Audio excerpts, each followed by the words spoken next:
Yes, Mrs. Worthington, I understand. Yes, I couldn't agree more. Of course, Mrs. Worthington, I will definitely do it. Will that old chatterbox with blue hair ever shut up? Susan Morgan asked herself in despair, listening to the chatter of the wife of the chairman of the board of the Birch Grove Mansion and Museum. But as Birch Grove's director of development, Susan knew she had no choice but to listen and agree with the older woman's ranting. The young woman was not one to suffer fools gladly, and was especially outraged when someone assumed that they were smarter than her simply because of their family's wealth. I'm sick and tired of rich bitches who think their money makes them authorities on other people's affairs, Susan growled to herself. A glance at her watch only added to her disappointment. She was late for an important meeting, but just as Susan was about to interrupt her, the elderly woman abruptly interrupted her monologue. My God, look at the time. If I don't hang up now, I'll be late for my hairdresser appointment. I understand, Mrs. Worthington. Sorry for keeping you so long, Susan replied without a hint of sarcasm. After the caller finally hung up, Susan quickly sent her husband an email. Dinner with a potential client. Do not wait. When the letter was sent, she hurriedly tidied up her desk, checked her makeup in her hand mirror, and then walked out the door of her small office. This room was originally the butler's pantry at the Birch Grove Mansion, but at least my name is on the door, she thought. As she walked down the corridor, Evita, her Latina secretary, called after her. Are you leaving, Senora Morgan? Without slowing her pace, Susan looked over her shoulder in irritation. I'm leaving to visit a potential donor. I won't be back today. Watching what was happening, Evita saw the rhythmic swing of the skirt from her boss's expensive suit and heard the click of her high heels on the marble floors of the mansion. As soon as the woman disappeared through the door, Evita rushed down the corridor to the executive director's office, stopping at his secretary's desk. He left? She asked Christina. Yes, Christina answered. He left about 10 minutes ago. He said that he had to attend an important meeting. Evita grinned. Everything is like clockwork. This week, last week, the week before. Do they both need to go to meetings at the same time? Do they think we don't know what's really going on? She looked towards the exit and spat out, confused. The two young women giggled and went back to their work. Professor Daniel Morgan looked around at the many faces in his introductory economics class. Although he knew that few would show any sustained interest in economics, he hoped that he could at least generate some intellectual curiosity about the subject. To spark this interest, it will take an unconventional approach. He clicked an icon on his tablet computer, and a projected image of a graph filled the wall behind him. Today, he intoned, we'll talk about the concepts of supply, demand, and price. Some comedian in the lecture hall let out a low groan, causing everyone to laugh. Daniel was unfazed. I know, it's boring. But these abstract concepts have an impact in the real world. Let me give you an example. He bent down and picked up the work of art, holding it where everyone could see. Will anyone recognize this? He asked. Marilyn Monroe, by Andy Warhol, said a female voice. Sorry, miss, I'm afraid you're in the wrong class. The art school is in another building, Daniel said sarcastically. When the laughter died down, Daniel smiled. Seriously, our art lover is absolutely right. So why am I showing you Andy Warhol in economics class? The answer is that this particular work, or at least one that looks almost exactly like it, sold in 2022 for just over 195 million. This makes her the current record holder for the best-selling American artist. The students whistled a couple of times. I believe, Daniel continued, that no one in this class was a buyer. This caused a few chuckles. Are there any billionaires here? Well, I hoped. In any case, the fact is that at that price there was only one buyer for Andy's Marilyn. However, any of us could go to the college bookstore right now and buy a print of Marilyn for about $20. And why are there so many buyers at the bookstore and so few at the auction? It's all about the price. At $195 million, there was only one buyer, but at $20, demand skyrockets. Before you object, I know that there are many factors that influence the market demand for any product or service.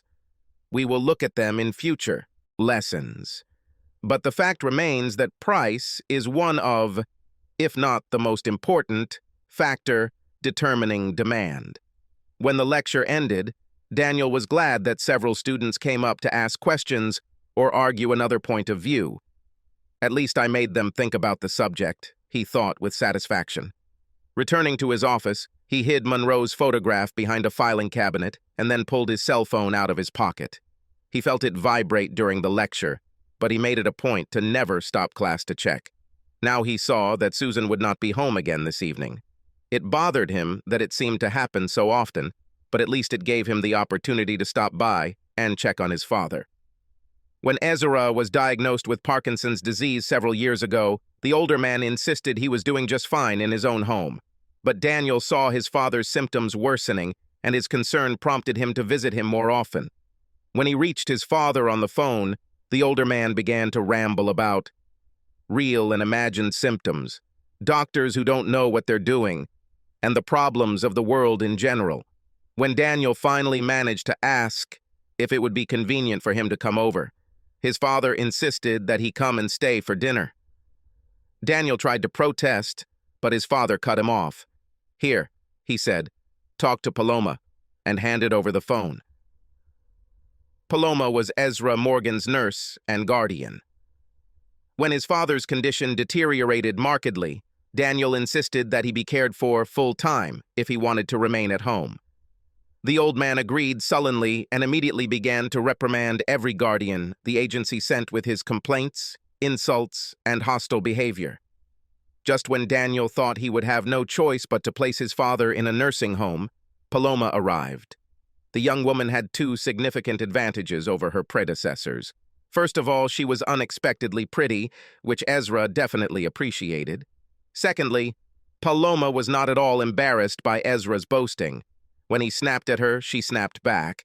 When he refused to follow the doctor's orders, she pestered him until he gave in and complied. And when he was grumpy and harsh, she ignored him until he stopped trying to piss her off. One day, when Daniel stopped by to see how things were going with the new nurse, his father surprised him by declaring that he approved of Paloma. "She won't take shit from me," he said, and Daniel dared to hope that they had finally found a solution. Those hopes were dealt a serious blow about 10 months later, when Paloma called Daniel to tell him she was going to quit. "This is my son Marco," she told him.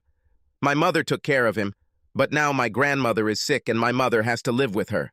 Plus, Marco is ready to go to school, and there's just no way I can take care of him and Senor Morgan at the same time." If Daniel was upset by the news, Ezra simply refused to accept it. To Daniel's amazement, the old man came up with a solution. "Come and live here in my house," he told her. "This place is quite big. Plus, you'll save on rent and commuting costs. I'll even buy groceries." "What about Marco? You don't want a 6-year-old running around your house." "You know, I used to have a 6-year-old boy here. Besides, Marco will let me talk to him when I get rid of your whining."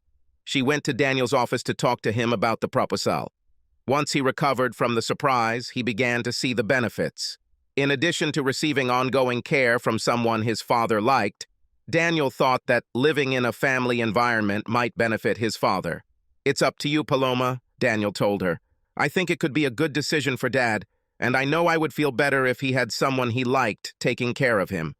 But you have to decide if this is good for you and Marco. I believe it could work, Senor Daniel, but it would be better if you tried to come more often, for your father's sake."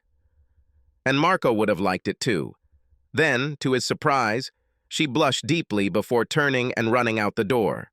Her reaction confused him, but he was delighted when he heard that she had accepted his father's proposal. Now, 18 months into the new arrangement, Daniel was not at all surprised to hear that his father was listening to Paloma's wishes, nor was he unhappy when she persuaded him to stay for dinner too. Considering the alternative was eating takeout alone at home on campus, Daniel didn't put up much resistance. In addition to her skills as a nurse, Paloma proved to be an excellent cook. It would be nice to eat home-cooked food for a change, he thought. and his mood improved. Susan hated the long drive through the countryside, but she knew it was necessary. Neither she nor Grant could afford to be recognized while they were developing prospects together. She was worried not only about the length of the road, but also about the fact that along the way she passed all the small, run-down houses. "I used to live in a landfill just like this one," she thought, and the memories returned to her again. Her father abandoned the family when she and her sister were in elementary school. Her mother and 2 daughters were forced to move into a rented shack that her mother could barely afford on her maid's salary. The girls' classmates at school fared little better, but that didn't stop them from mercilessly harassing the 2 sisters. But Susan was smart. In high school, she had good grades, high enough to receive a full scholarship to the University of Pennsylvania. Education, she was taught, was the path out of poverty, the way to achieve the same lifestyle that all the other students seemed to enjoy. And while these girls were not unkind, socioeconomic differences could not be ignored. While her classmates danced at fraternity and sorority parties on the weekends, Susan was in her dorm studying for tests on Monday. While they spent the summer in Europe, she worked part-time on campus. However, during her senior year, Susan took a break when she caught the attention of a handsome economics teaching assistant. Daniel Morgan was on his way to a PhD, but he was no botanist. He had a good sense of humor and loved communication. When he met her, he found Susan's combination of intelligence and beauty irresistible. There were rules against relationships between teachers and undergrads, but since he was an economics major and she was a fine arts major, the rules were easy to ignore. Susan had already dated men a little and tried a few sexual encounters, but she was determined to become a better person and knew that a reputation as a slutty college girl was not the path to success. Now faced with the prospect of a relationship with a man with a future, she did everything she could to grab it. He never had a chance. A man with a future! Ha! She thought angrily. She expected Daniel to join one of the large investment banks or management consulting firms that regularly recruited on campus. When he told her that he dreamed of an academic career, she was quietly disappointed. But maybe in the end, he will head a large educational institution, she consoled herself. A little research on the internet convinced her that several university presidents had an economics background. But now, 7 years after they got married, she found herself living on a university town and her husband happily teaching at the university. "This is not the future I wanted," she cursed. In this spoiled environment, she took a job raising funds for a local museum in a converted mansion that had previously belonged to one of the oil barons of Pennsylvania. Once again, she found herself in debt to a bunch of rich matrons and their cutesy offspring, listening to their gossip, submitting to their imperious demands. But it won't be like this for long, she swore to herself, driving the car behind the small rural motel where she and Grant met. I found a new path to climb. Before Daniel could get out of the car at his father's house, the front door swung open and a small ball of boyish energy flew towards him. Senor Daniel, will you play football with me?" Marco shouted. "Marco!" Paloma shouted, going out onto the porch. "Leave Senor Daniel alone!" He had been teaching all day and was tired. Before the little boy's face could fall, Daniel waved his mother away. "It's okay, Paloma. Come on, Marco. Show me your skills."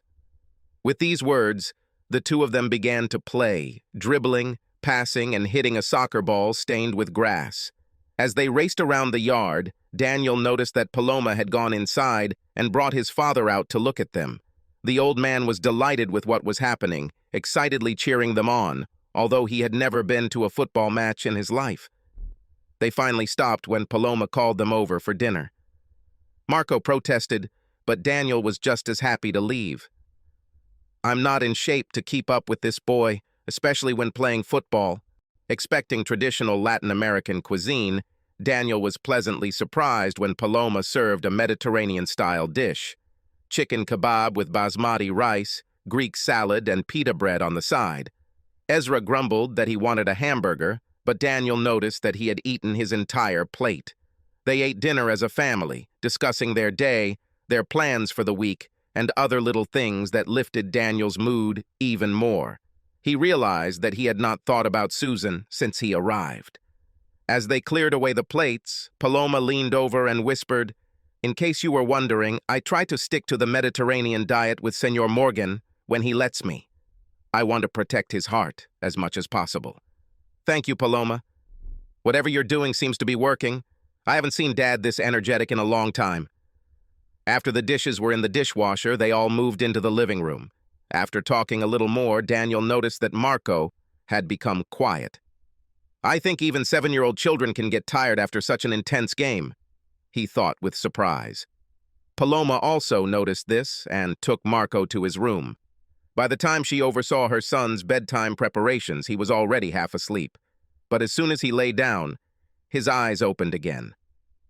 "Mom, can Senor Daniel come in and say goodnight to me? We don't want to impose ourselves on him," she said sternly, before softening. "But I'll ask."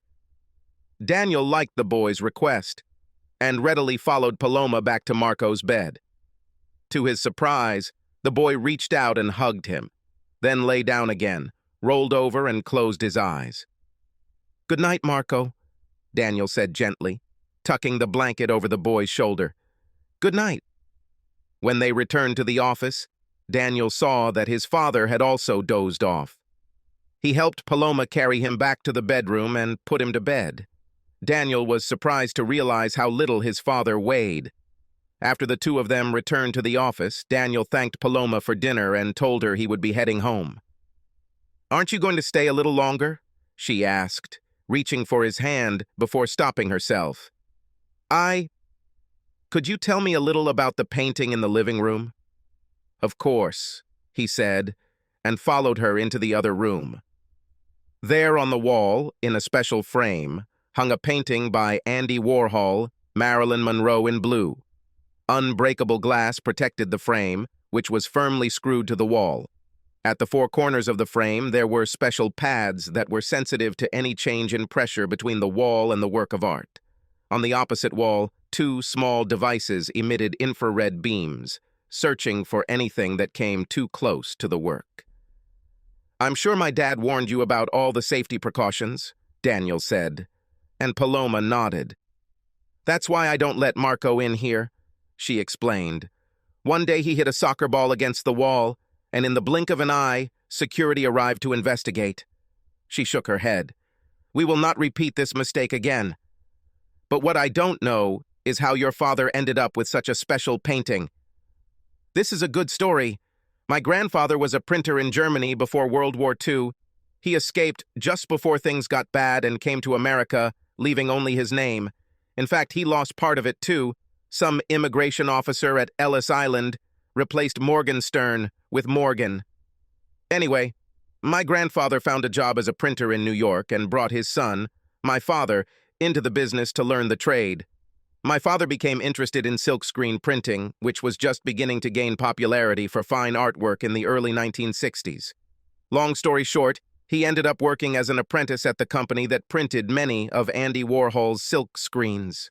Apparently, Warhol once noticed that my father was working late and took a liking to him.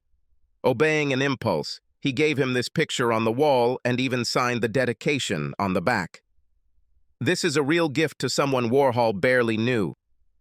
I agree, but you have to remember that, at that time, Warhol sold his silk screens for only a few $100s. He probably felt that the artist's evidence was simply not that valuable. In any case, it was only later that the value of Warhol's work began to skyrocket. But isn't it dangerous to keep it here? Not many people know that my father has a Warhol painting and it has never been appraised. But when this auction recently received so much publicity, we couldn't ignore the risk. It was then that my father took all safety measures. I won't say they're reliable, but as you and Marco learned, even touching the wall will trigger a quick response from security. She looked at the painting again. I can understand why your father wants to keep her here. He must be very proud of this. It is, Daniel nodded, and I'm very proud of him. Paloma smiled and nodded.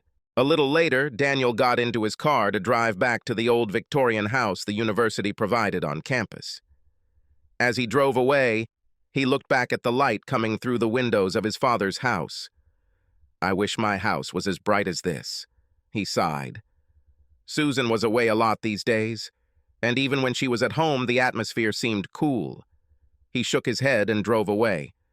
When Susan left the motel, she still felt the delicious sensations of post-coital bliss between her thighs. Nothing helps a girl relax like good sex, she thought with satisfaction. And Grant Nicholson was a good partner, in no small part because he was truly in love with her. His fervor practically oozed from his pores, and when they were in bed, he was desperate to give her pleasure after pleasure. But as she left their miserable love nest, her thoughts turned to her husband. It's not that Daniel is a bad husband, and he's certainly not a bad lover, but he simply doesn't have the drive and ambition that she needs. Grant loves talking to all these millionaires on the board of directors, and he's good at it. Daniel enjoys going to university parties and socializing with other professors. Every time she has to attend one of these events, she just wants to scream. She gripped the steering wheel tighter. "But as soon as his old man dies and Daniel gets his inheritance, I will divorce him in a heartbeat. And once I get my half of the income from Warhol and the house, I'll have as much money as those rich bitches, not to mention a husband with a high reputation." As she drove up to their house, her face twisted into a grin. "Housing at the university. Well, I can stand this dump a little longer, and so can my husband." The next time Daniel saw Paloma, she was not smiling. He had just finished taking an exam when he heard a knock on his office door. Looking up, he was startled to see a young woman standing there, and the look on her face filled him with worry. "What happened, Paloma? Did something happen to my dad? Is Marco okay?" She hurried in, closing the door behind her, and sat down on one of his side chairs. "Your dad is fine, Daniel. My mother will live with him and Marco while I'm here, but—" He shook his head impatiently. "So what happened? What's happening? You know I have a big family in this area, right?" "I didn't know, but continue." "One of my sisters, Christina, works at Birch Grove. She is the secretary of Senor Nicholson, the executive director." "Fine. Anyway, Christina sees Mrs. Morgan at the mansion every day." "Yes, but—" "Daniel, I'm very sorry, but your wife and Senor Nicholson are having an affair." Her words hurt him greatly. His first instinct was to deny the possibility because he didn't want to believe it.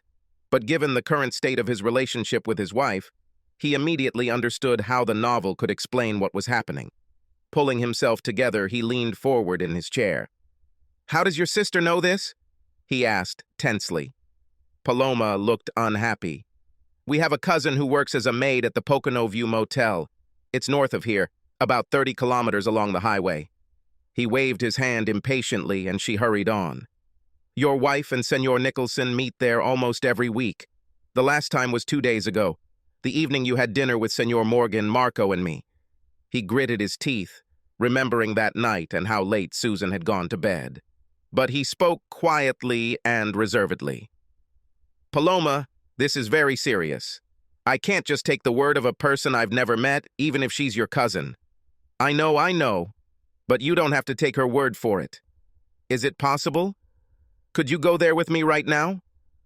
Half an hour later, at the motel, Paloma introduced Daniel to her cousin Lourdes, whose command of English was rudimentary. But since Paloma was helping with the translation, the maid took the couple to a utility room in the motel's main hallway. She opened the grill into the ventilation system and pulled out the recording device that was hidden there. Daniel looked at Lourdes, then at Paloma. "How did it get here?" he growled. "Our family was together, and Christina shared with us her suspicions about Senor Nicholson and his frequent meetings with Senora Morgan. When she showed us the photo, Lourdes recognized them as a couple who regularly visited the motel." She looked pleadingly at Daniel. "Sorry, Daniel, but I knew I had to find out the truth. I gave Lourdes the recorder. I hope you don't hate me for this." Daniel ignored her implied question. Instead, he pointed to the device. "Did you listen to this?" He demanded an answer. She lowered her head. Yes, partially. Lourdes played it for me when she called. That's when I realized that I had to tell you. Okay, Daniel said gloomily. Tell her to play the recording. When Lourdes pressed the arrow button, all three of them jumped at the volume. My God, Grant, there, yes, don't stop. Ah! Burst out from the small speaker. Lourdes quickly stopped the playback and then turned to Paloma. Do you want her to go back to the beginning? Paloma asked Daniel. The Pele Daniel shook his head. I don't know. I recognized Susan's voice.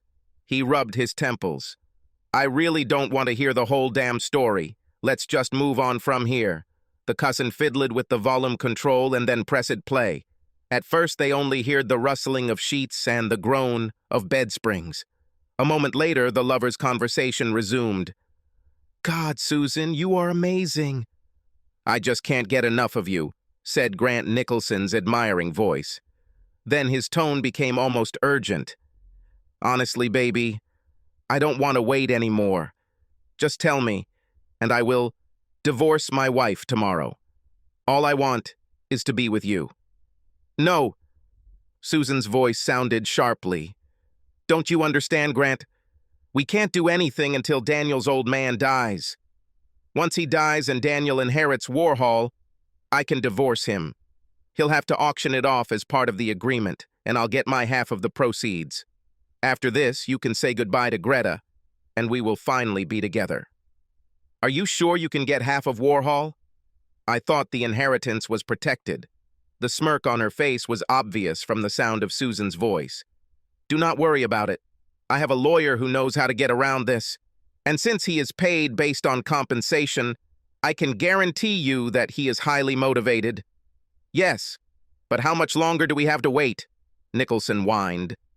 Be patient, baby, Susan reassured him. The old man is quickly going downhill. We'll get what we want soon enough. Daniel reached out and angrily jabbed his finger at the off button. What an insidious bitch! She had it all figured out. He slammed his fist on the counter, startling the two women. He then turned and left the motel. Paloma gave Lourdes a quick hug, then grabbed the recorder and hurried to the parking lot. She found Daniel standing outside his car, staring into space.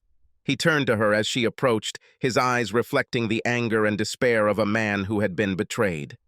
I tried so hard, Paloma. I knew she was unhappy with our marriage, but I kept trying to make things right. His expression darkened. Now I know why nothing helped. Now his voice was full of determination. Get in the car. We need to go back to the city. She sat in the passenger seat and, as soon as they pulled out onto the road, timidly said, I hope you're not angry with me, Daniel. I felt that you wanted to know what she was doing. He shook his head from side to side. I'm not angry with you, Paloma, but I'm very angry with Susan. What are you going to do? You're not going to hurt her, are you? He glanced at her. Yes, I'm going to hurt her. And Nicholson, too. Seeing the expression on her face, he added, but not in the way you imagine. I'm not a cruel person, but I guarantee you they won't like what happens. She reached out to take his hand. I don't want you to get in trouble, Daniel. I just couldn't. He smiled slightly at her. Don't worry, Paloma. Everything will be fine. Then his smile disappeared. While you deal with your mother and Marco, I need to talk to my father. He shook his head sadly. He was so excited when I married Susan. She made a great impression on him. He couldn't wait for us to have children. When he hears what I found out, he'll be just as upset as I am. He looked at Paloma with an ironic expression on his face. It's ironic, you know. I got so upset every time Susan said she wasn't ready to start a family. But now, I'm really glad we didn't. They drove the rest of the way in silence, each immersed in their own thoughts. The conversation with the father was long and painful, but in the end, the two men came up with a plan of action. Daniel's first move was to file for divorce to thwart Susan's plan. His father promised to ask his own lawyer to recommend a divorce lawyer. He also warned his son not to say or do anything that might tip Susan off to what he had learned. I can do it, Dad, Daniel agreed. I'll just avoid her as much as possible until I'm ready to serve her. Considering how little time we already spend with each other, this shouldn't be too difficult. To hide his feelings, Daniel spent most of the weekend on campus, grading tests, updating lesson plans, and generally trying to ensure that his academic life wouldn't be too disrupted by his impending divorce. When his father called him with a recommendation on Monday, Daniel immediately contacted the lawyer's office to set up a meeting, but he was disappointed to learn he wouldn't be able to meet the woman until Thursday. He thought about looking for another lawyer online, but then changed his mind. If Susan is going to try to pull off some legal shenanigans, I need someone really good on my side. I can take this a little longer. When Thursday finally arrived, Daniel was glad he had been patient. His new lawyer seemed competent and confident. I think I know what your wife is planning, but I really don't think you need to worry about your father's painting, the woman assured him. Until we file an application promptly, Warhol will in no way become part of any property settlement. She promised that she would prepare his claim for filing next week and could prepare a writ of certiorari for service later that day. Almost ready, Daniel thought, as he headed back to his office on campus. And with any luck, we'll take care of Mr. Grant Nicholson too. For the first time since he learned of Susan's betrayal, he felt himself relax a little. The call he received on Sunday shattered his complacency. When he answered, at first he heard nothing except the woman's sobs. I'm so sorry, Daniel. I tried so hard to help him. I really tried. Icy horror gripped his heart. Who can I help, Paloma? What's happened? This is Senor Morgan, she shouted, then fell silent. I need to go. The ambulance doctors have arrived. The connection was interrupted.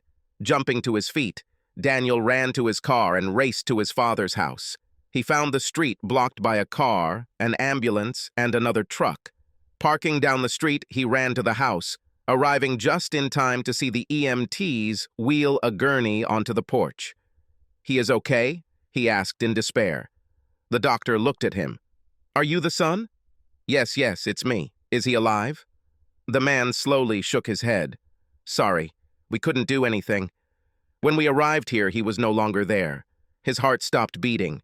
It appears he had a massive stroke or aneurysm. But what about defibrillation? Could that help? The man looked at him sympathetically. Sorry, sir, but even if we could restart his heart, nothing else would work, you understand? You wouldn't want that, and neither would he. As the gurney was loaded into the ambulance and slowly driven away, Daniel could only stand there in shock. Finally, he forced himself to trudge into the house. When Paloma saw him, she ran up to him and, sobbing, threw herself into his arms. I'm sorry, Daniel. I tried so hard to get him back.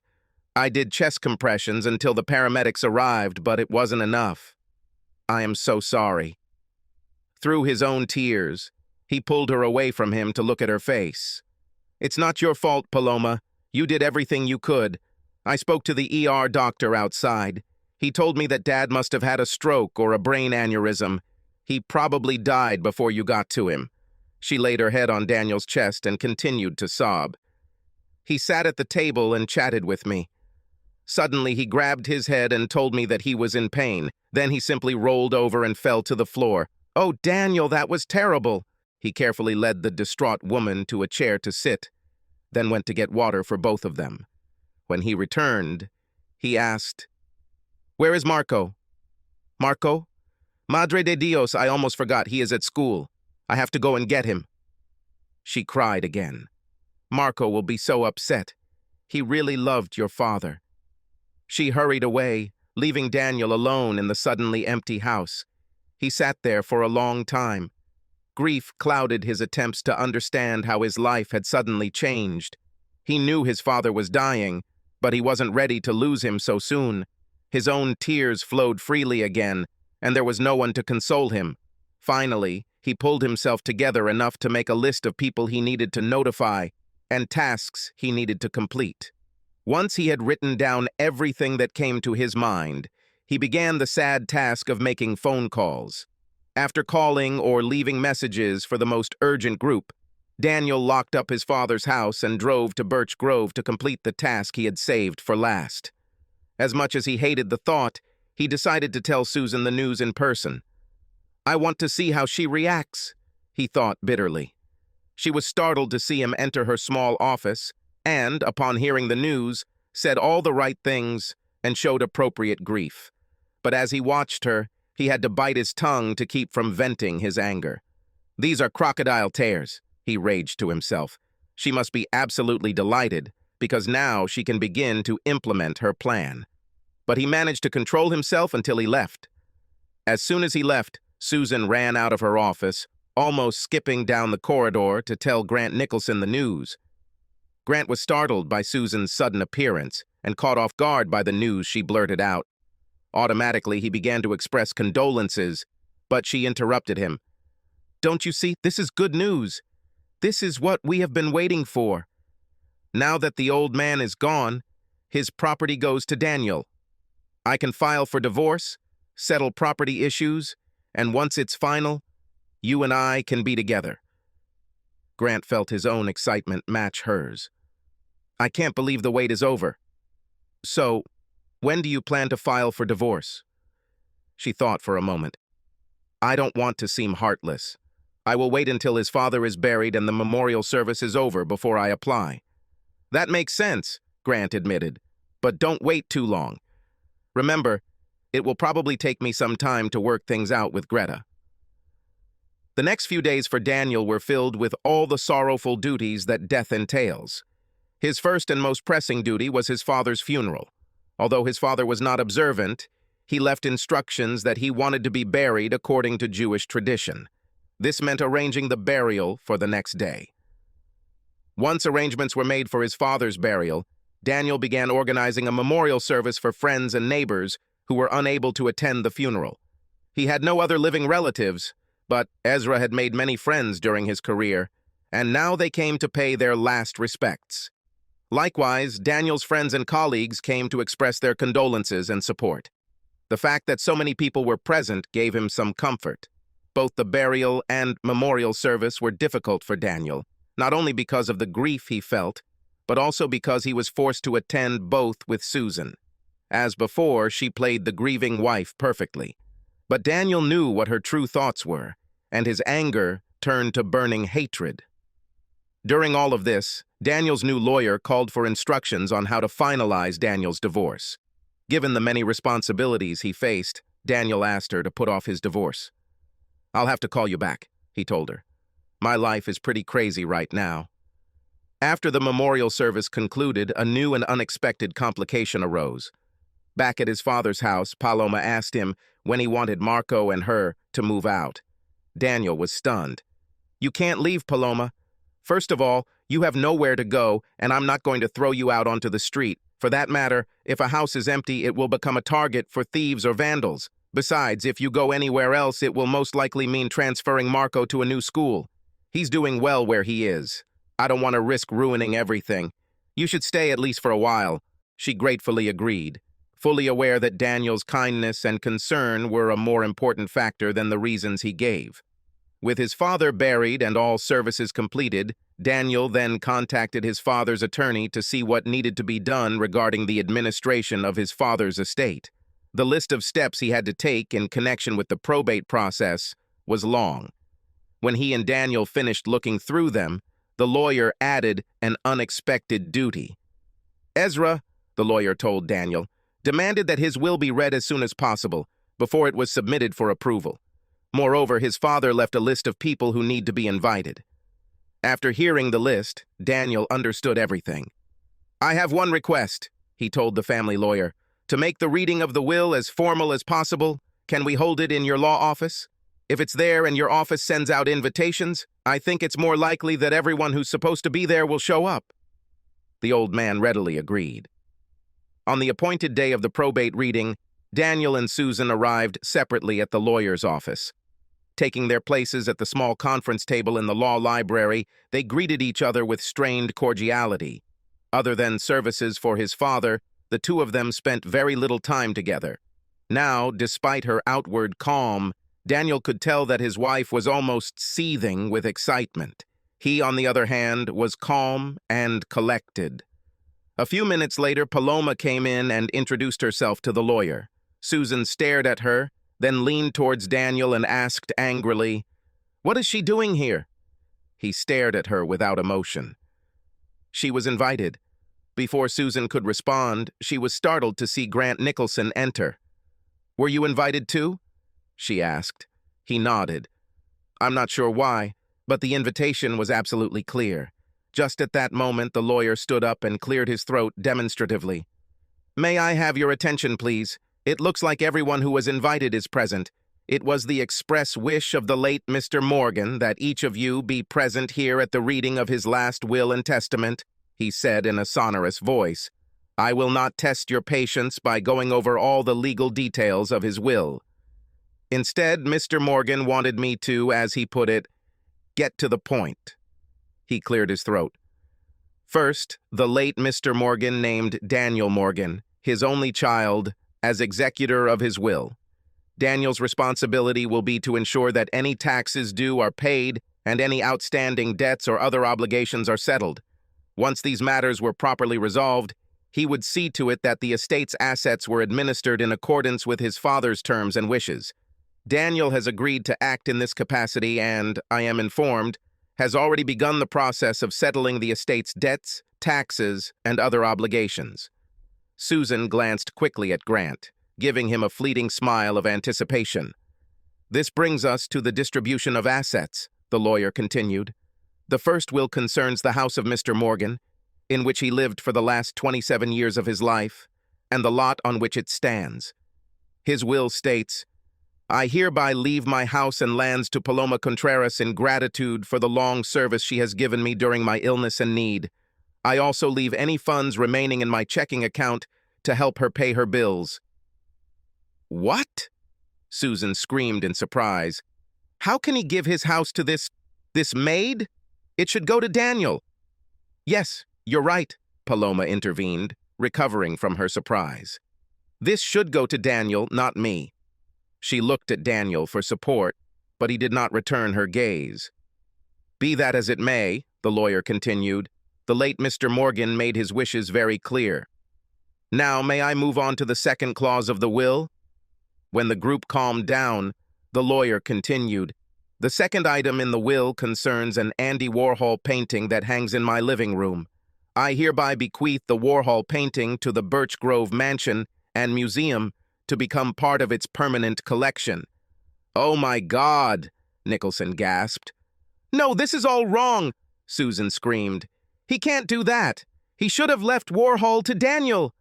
"Sorry, Mrs. Morgan, but Mr. Morgan explicitly bequeathed the Warhol painting to Birch Grove," the lawyer intoned. "He wants it hung in a prominent place in the museum." "But that means Daniel won't get anything," Susan squealed. "Did his father cut him out of his will? How could he do this? It is not right. Ladies and gentlemen," the lawyer said loudly, "if I may draw your attention, I have not finished reading the terms of the will. Please be aware that the second clause of the will made by Mr. Morgan is conditional.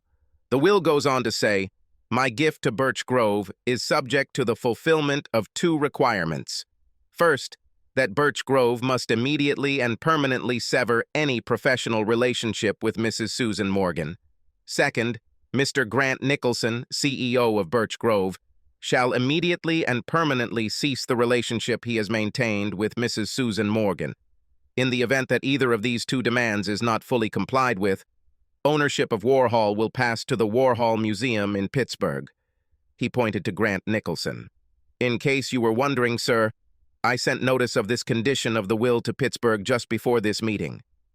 It is my understanding that the Warhol Museum will monitor your compliance with these requirements very carefully." "That's funny," Susan squealed. "This annoying old man has no right to interfere in our personal lives." She turned to Daniel. "This is all you're doing, isn't it? You are trying to deceive me from what is legally mine. I would never do that, Susan. In fact, what I have here is what legally belongs to you." With these words, he handed her the envelope that he had brought with him to the meeting. She tore it open and stared at the contents as if they were written in Greek. "What is this?" she asked. "This is your official notice that I have filed for divorce," he said. "Then, take out your iPhone and take a photo to document your actions. He said grimly, "Susan Morgan, you have now been charged." "You bastard! You can't divorce me! I'm divorcing you!" she screamed. Daniel just smiled. While she was screaming, Susan didn't notice that Grant had quietly slipped out of the room. When she finally realized that he was gone, she hurried after him. Meanwhile, Paloma tried to argue with Daniel. "This is wrong, Daniel. Senor Morgan should have left his house to you, not to me. You are his son. It is wrong that you have nothing." Now Daniel smiled. "Paloma, it's okay. Dad and I discussed this. He loved you and Marco, and wanted to make sure you were taken care of when he was gone. He knew that I understood everything, and that I wanted it too." He took her by the shoulders and looked at her carefully. "Do not... You see?" He was a gruff, old-fashioned man who had difficulty expressing his feelings. He didn't know how to say how much he appreciated the care you showed, the companionship you provided, and the fact that you didn't take any crap on him. It was his way of expressing his love. She wiped away more tears. "Marco and we loved him too, Daniel." Susan literally ran down the hallway at Birch Grove toward Grant's office. Ignoring his secretary, she stormed into her boss's office. Grant, she said breathlessly. "This is wonderful news." With the addition of Warhol's paintings to the collection, Birch Grove will attract many new visitors. You will become the head of the most prestigious art museum in the area. "Thank you, Susan," he answered carefully. "I think you're right. And after everything settles down," she continued, "our relationship will no longer have to remain a secret, as you always wanted." His face narrowed. "Didn't you hear the clause that the old man added to his will?" he asked sharply. "It can't possibly be legally binding," she retorted. "This will cause some gossip at the country club, but it will pass quickly." "With the exception of the Warhol Museum," he objected. "They would be delighted to add such an important item to their collection, so they will be watching us very closely." The trembling in her voice betrayed her fear. "But as I said, this cannot be legal. No court will comply with such a requirement." Now Grant was angry. "Do you really expect Birch Grove to sue the Warhol Museum? Do you know what resources they have? They have money from the Carnegie Foundation behind them. If they sue, the legal fees could bankrupt us." He stood up and handed his former lover a stack of papers. "I'm sorry, Susan, but I've already talked to Mr. Worthington about this. As of today, you are no longer an employee of Birch Grove. Grant, you can't do this. Not after everything we meant to each other." Then her tone became shriller. "Besides, you don't want me to tell your wife about us." "I've already confessed to her," he told Susan coldly, "and as soon as I'm done here, I'll go home to continue groveling. I hope the prestige of the wife of the executive director of Birch Grove will soothe her offended feelings. Now it's time for you to leave the mansion. We will arrange for the severance package to be sent to you by mail." She stood and glared at him, her fists pressed to her sides. Instinctively, he took half a step back, fearing that she might attack him. Instead, she turned on her heel and walked away, heading down the corridor to her former office. She quickly grabbed a few personal items and left. Walking past her secretary's desk, Evita asked, "Are you leaving, Mrs. Morgan?" "Yes," Susan answered without even looking at her. When her heels clicked on the marble, Evita shouted after her, "Goodbye, honey." She then hurried to Christina's desk to tell her what had just happened. Daniel was rummaging through the refrigerator for dinner when he heard the jingle of keys at the front door. As he entered the living room, he saw Susan enter with a sullen expression on her face. When she saw her future ex-husband, her expression changed to anger. "This is all you're doing, isn't it? How long have you known about Grant and me?" "Long enough to ruin your little scheme?" he retorted. "So you made Ezra change his will," she said bitterly. "He was going to leave everything to you, and you talked him into changing that. Why do you do it?" "Because I wanted to make damn sure you never got to that point, no matter what happened. When I heard that you and your lawyer had some plan to claim Warhol as public property by donating it to the Birch Grove Insurance Company, it couldn't happen. Plus, it gave me leverage to ruin your little romance with Grant. I thought his love would fade pretty quickly if he had to choose between you or Warhol. So do you really hate me that much? He looked at her incredulously. After what you tried to do? You're damn right, he shouted. She stared at him, shocked that he was so angry. After a moment, he regained his composure. There is one thing I want to know. Have you ever loved me? She sighed and plopped down in a chair. I think I loved you before, when we first got married. You were so dynamic, so full of potential. I thought you'd rise through the ranks and take me with you. She shook her head and a bitter expression twisted her lips. Imagine my disappointment when I saw the path you chose instead. Soon after, I started looking for a better opportunity. So, money and prestige have always been important to you. Wasn't love and a good life enough? How Norman Rockwell-like of you? She grinned. Don't you know it? This is what losers choose when they don't have what it takes to win. Family, friends, community. Is this your idea of losing? What I want is respect, the kind that money and position in society give. That's what's important. The rest is just window dressing. He started arguing, then decided it wasn't worth it. So, what happens next? Her bravado evaporated. I'm leaving. Thanks to you, my reputation in this city is crap. As soon as I gather everything I need, I will leave. And don't worry, assuming we divide the property equally, I won't fight the divorce. All I want is half of our savings and half of the proceeds from the sale of the house. Sorry, Susan, you're forgetting that this house doesn't belong to us. It belongs to the university. She clenched her teeth. You've always been so smart. Why couldn't you be more ambitious? Without waiting for an answer, she headed to the bedroom. After some time, she appeared with a suitcase, a bag for clothes, and a set of cosmetics. I'm leaving now, she told him. I will ask my lawyer to contact yours, and we will finalize the divorce as quickly as possible. She threw a gloomy look at him. At least we agree on one thing. We both want to end this marriage. He looked at her curiously. So where are you going? As far as possible from here, somewhere where I can start over. Hopefully with someone a little more aggressive. Daniel looked after her.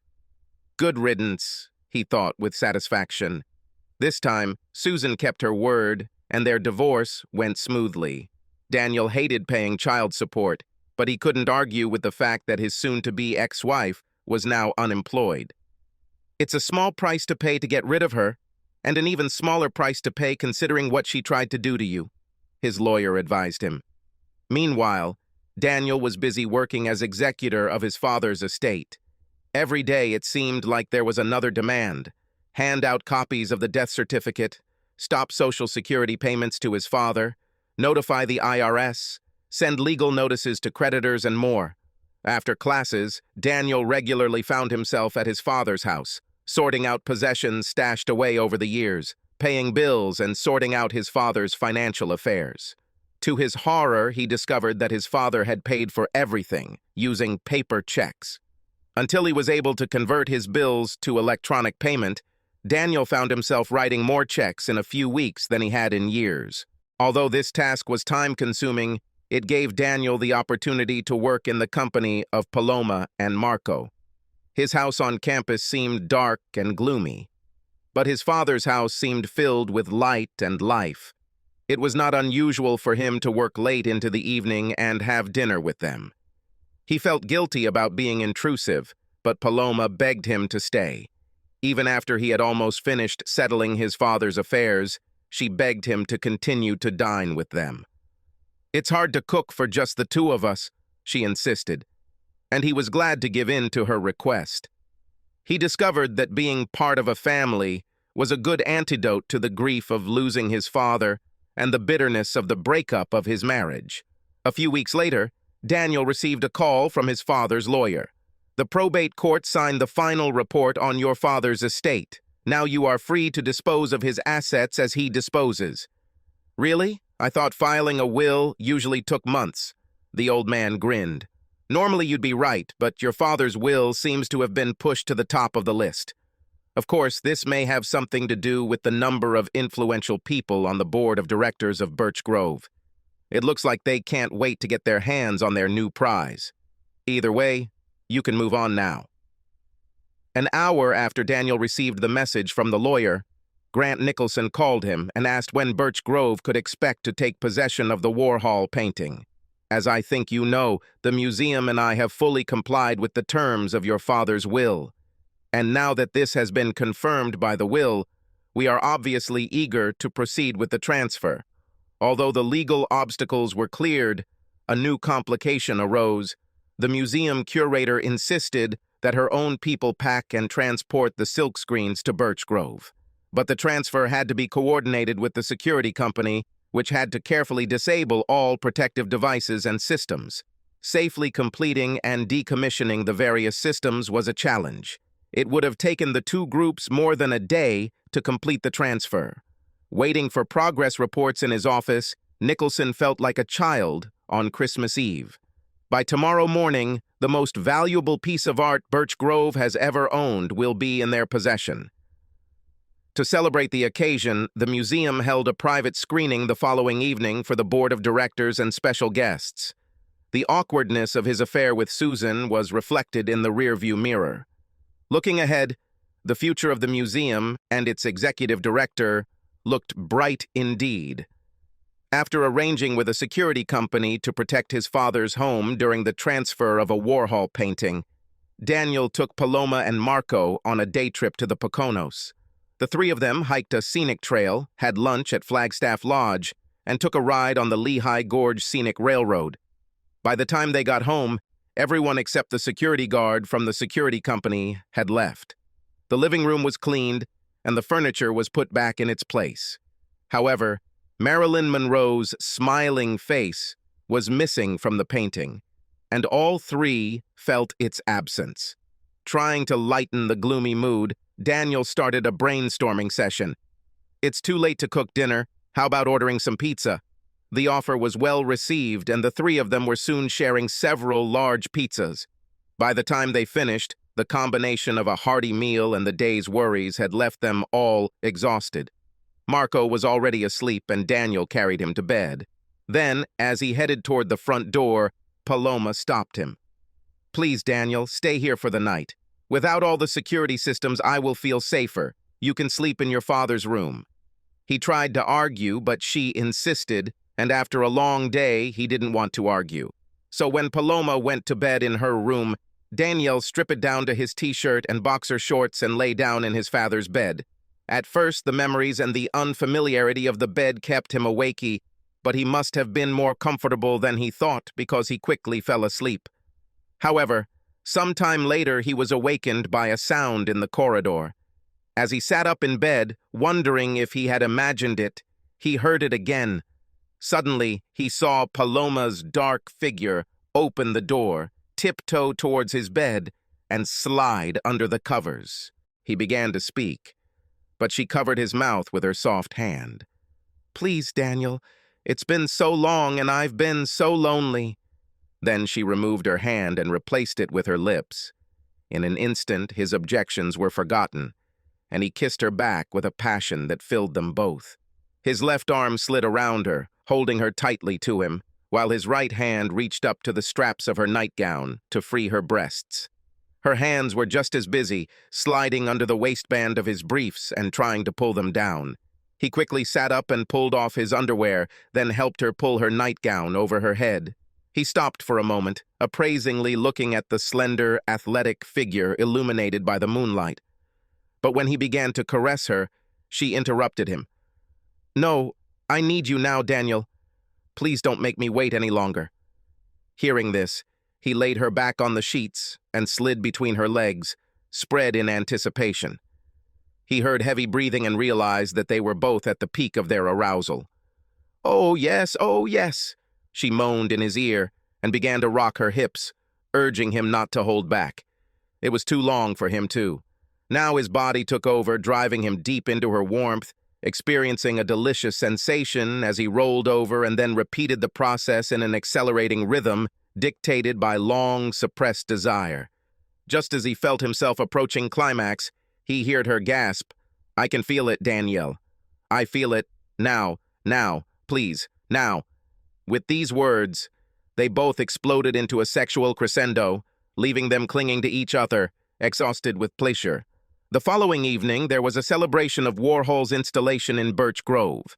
Grant Nicholson arrived early, leaving his wife to come separately. "All the better for you to make a grand entrance," he told her. As he was going through his holiday checklist, he was startled by a knock on his office door. Looking up, he saw the worried face of the museum curator. "What?" he asked impatiently. "Sir, there's something wrong with Warhol's painting," the woman said anxiously. "What? She's not damaged, is she?" "No, sir. Nothing like that. It just doesn't look quite right." "It doesn't look right? What are you talking about?" "It's just that some of the colors don't look the way they should." "This is proof of an artist," Nicholson exploded. "It doesn't have to look perfect." The curator winced, but insisted on her position. "And Warhol's signature, sir, it didn't fade as it should have. I mean, he would have signed it back in the 60s. The ink would have faded." "Is that what's bothering you? How do you know what ink Warhol used? Come back and make sure everything is ready. The guests will arrive any minute." The little woman did not move from her place. "But that's not the main thing, sir. The problem is that it's the wrong size." "What?" "Yes, sir. Warhol's Marilyn Monroe measures 90 centimeters. I looked at it to make sure. The proof must be the same size.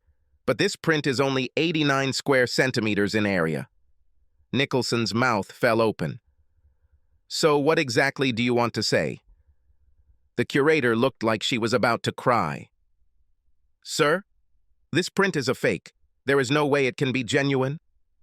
"Oh my God," exclaimed the museum director, leaning back in his chair, trying to comprehend the horror of her revelation. "Are you sure?" he asked in despair. "Yes, sir, I'm sorry." He stared silently into the distance, stunned by what was happening. Sir, the curator interrupted him alarmedly. "What do you want us to do?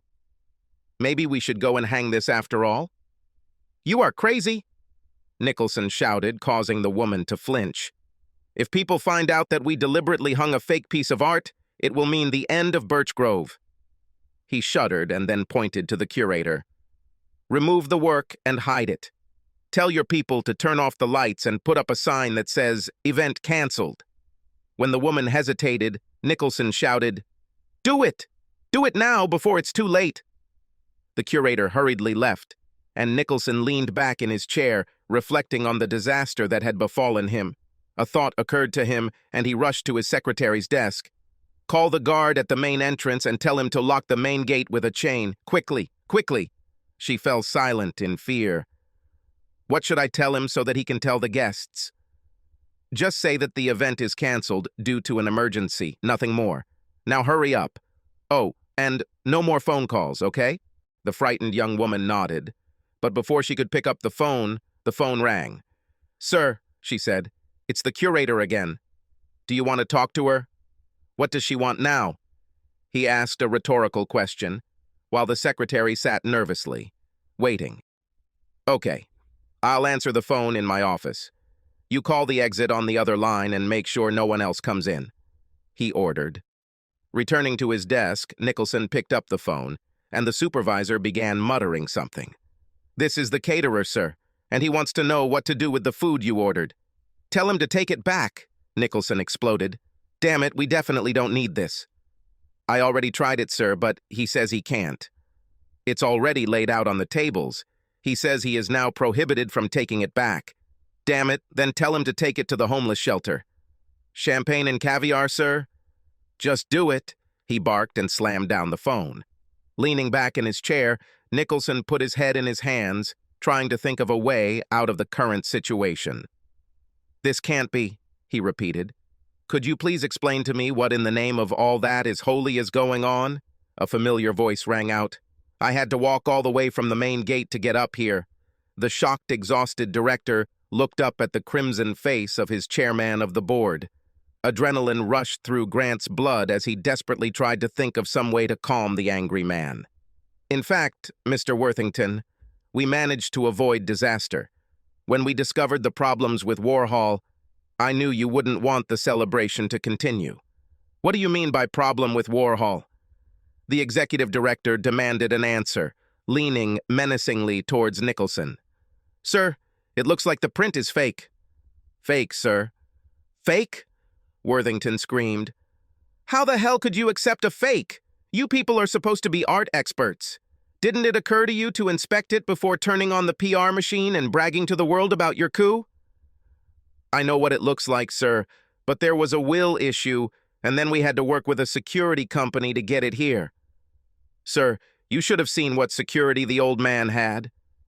Enough, Worthington thundered. In its current form, Birch Grove will be a laughing stock in the art world for many years, and I think I speak for the board when I say that you are responsible for this debacle. Consider yourself fired from tonight. As soon as you can get through the terrible traffic jam you created there, you need to leave this premises and never return. Before Nicholson could protest, Van Worthington turned and walked away, not even looking at the cowering girl behind the counter outside. Oh God, I'm broke, the former executive groaned. When this comes out, not a single museum in the country will hire me. While he was sitting, indulging in self-pity, his secretary suddenly appeared. Sir, there's a call for you, she said in a trembling voice. I told you, Nicholson growled. No more phone calls. Sorry, Mr. Nicholson, but this is your wife, and she asked me to tell you that if you don't talk to her, you don't have to come home tonight. Nicholson was beaten. Okay, connect it, he agreed. Once the connection was made, he was left in no doubt about how angry Greta was. You better come up with a damn good explanation for this, Grant.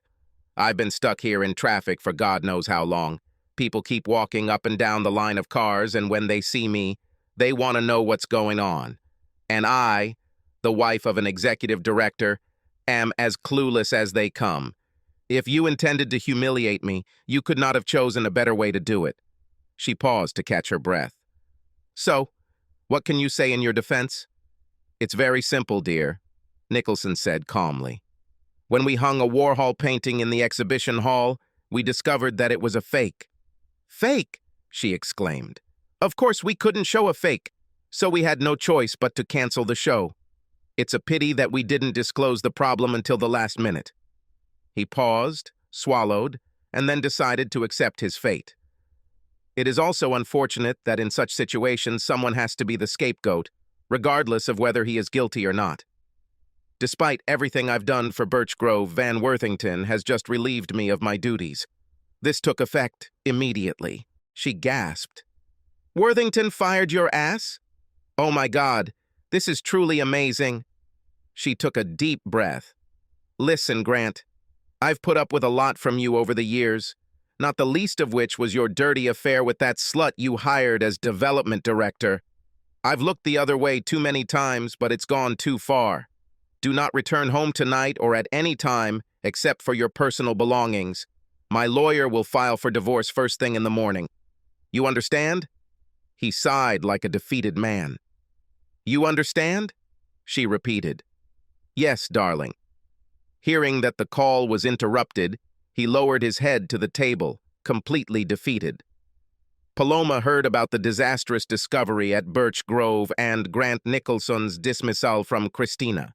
When she rushed to tell Daniel, he received the news with satisfaction, but not with surprise. I told you I would get back at him for what he did to my Mariegg, he said. She looked at him questioningly. But how could you know that this would happen? I don't... Well, not really. But I arranged everything in such a way that, most likely, he would commit suicide. He grinned. I couldn't know that he would do it in such a public and humiliating way, but I was confident in the outcome, no matter what. And after what he and Susan tried to do, I think he got exactly what he deserved. Now Paloma looked at him carefully. So, what exactly did you do, Senor Daniel? I still don't understand. He smiled. Come with me to my office at the university. This way I can show you. When they reached his cluttered office, he pulled out a chair for her before sitting down himself. Let's talk about Susan first, he said. As you know, her plan was to keep her affair with Nicholson a secret until Parkinson's disease killed my father. Her father's condition was rapidly deteriorating, so she was pretty sure she wouldn't have to wait too long. She couldn't apply until her father died because she needed me to inherit his property. That way, she would get half of everything. His house was valuable, but the real prize, of course, was his war haul. I don't know what legal maneuver she was planning to take, but her lawyer was confident he could get Warhol considered public property. After the settlement, she would have walked away with half the auction value, a lot of money. But you and your cousin found out about her affair, and when I found out what she and Grant were up to, I went to talk to Dad. I knew his intention was to leave Warhol to me, but after I heard about Susan's plans, I convinced him to give the job to Birch Grove. Not only would it be safe for her, but we could use the will as leverage over her. He smiled. And it worked.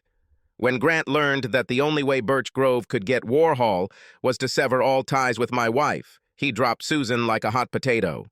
Daniel became thoughtful.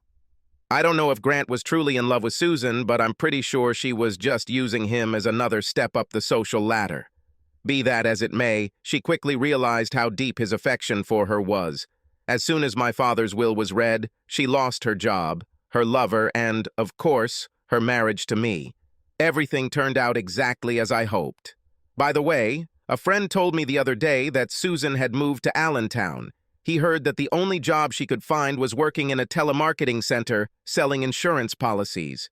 Instead of moving up the corporate ladder, my ex-wife dropped significantly. This is probably the most painful punishment I could wish for her. I understand how you took revenge on Susan, Paloma nodded, and, in my opinion, she got exactly what she deserved. Cheating on your husband is bad in itself, but plotting to take advantage of you and your father is horrible, she said, using a Spanish pronunciation. But what about Nicholson? What did you do with him? He grinned. You know about what happened in Birch Grove last night, right? Well, some of this. Mostly I was just shocked to learn that your father's painting wasn't real. Sadness appeared in her eyes. In a way, I'm glad Senor Morgan didn't have to hear that cruel news. Daniel looked at her appraisingly. It says a lot that your first reaction is to think about my father. He got up from his seat. But don't be too sad about him. Reaching into the filing cabinet, he pulled out the Marilyn Monroe study guide he had used in his introductory course and placed it on the table.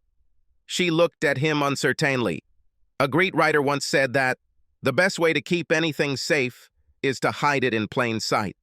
Let me show you something. He turned the painting over so she could see the back wrapped in brown paper. He carefully peeled back the paper, revealing the inscription, "To Ezra Morgan for all his hard work. Andy Warhol." Is this a real painting? Paloma gasped. But this is the one you use in your classes. You told me about this. It's just standing here in your office. Daniel smiled and nodded. But when did you make the exchange? Another print hung in your father's living room long before Marco and I moved here. For that matter, this was long before you knew what Susan was planning. And with all the security that Senor Morgan had, how could you replace it? Daniel grinned. At first, Dad never thought that his engraving was worth so much. After all, Warhol originally sold his screen prints for just a few $100s each. But as the popularity of his work grew, Dad began to worry about having authentic works by the artist in his home. He and I discussed this, and I offered to exchange the real painting for a cheap engraving. I would leave the real Warhol here and use it in my lectures so that no one would suspect that it has any value. He would hang the print on the wall in his living room. Later, as Warhol's value continued to rise, Dad came up with the idea of installing a security system to protect him. He believed that no one would question the authenticity of the work, protected by all these security measures. It became a game for him. He was always looking for new high-tech devices for protection. Daniel smiled at Paloma. Fortunately, there were never any break-ins, but I'm sure that whole security system helped convince Nicholson that he was buying the real thing. So you changed your prints before I went to work for your father? Right. I intended to swap them when Dad eventually died. But after I found out about Grant and Susan, I saw a way to get back at them both. After I talked to Dad that night, he asked his lawyer to rewrite the will to make sure Nicholson would leave Susan. I then allowed Grant to take the fake Warhol, figuring he would want to display his prize as quickly and as publicly as possible. Of course, he took the bait, and just like Susan, he lost his job, his marriage, and his reputation. So what's happening now? My plan is to let all the turmoil in the Birch Grove calm down. Once that happens, I will quietly inform the board that I found a real Warhol in a storage container I didn't know existed. Once they have had a chance to verify its authenticity, I will ask that they place a plaque on it commemorating my father's connection to Warhol. Don't you regret that you don't have a Warhol for yourself? In the end, it was very valuable. He smiled at her. To be honest, I don't feel bad at all. I never wanted to take on the responsibility of owning an important piece of art. As for money, it was Susan who craved wealth and status, not me. After what I saw that craving do to her, I'm glad I can get away with it. Then his smile grew even wider. Besides, I hope that all this will help me achieve a more important goal. She looked at him uncertainly. What is this goal? Become part of a new family. What did you just say? What new family? Daniel walked around the table to take her hands. A new family with you, Marco and me. When a graduate student visiting Professor Morgan saw the couple in each other's arms, she smiled and tiptoed away. Having walked far enough along the corridor, she called a fellow student. Do you remember how we were so worried about Professor Morgan after he lost his father and wife? Well, I think our favorite professor will be okay. Subscribe to our channel so that your second chaff doesn't cheat on you, and go ahead and listen to the next story, because this story is nothing compared to the next one. If you're under 18, don't even think about listening to the next one. Listening to the next one. Listening to the next one. Listening to the next one. Listening to the next one. Listening to the next one. Listening to the next one. Listening to the next one.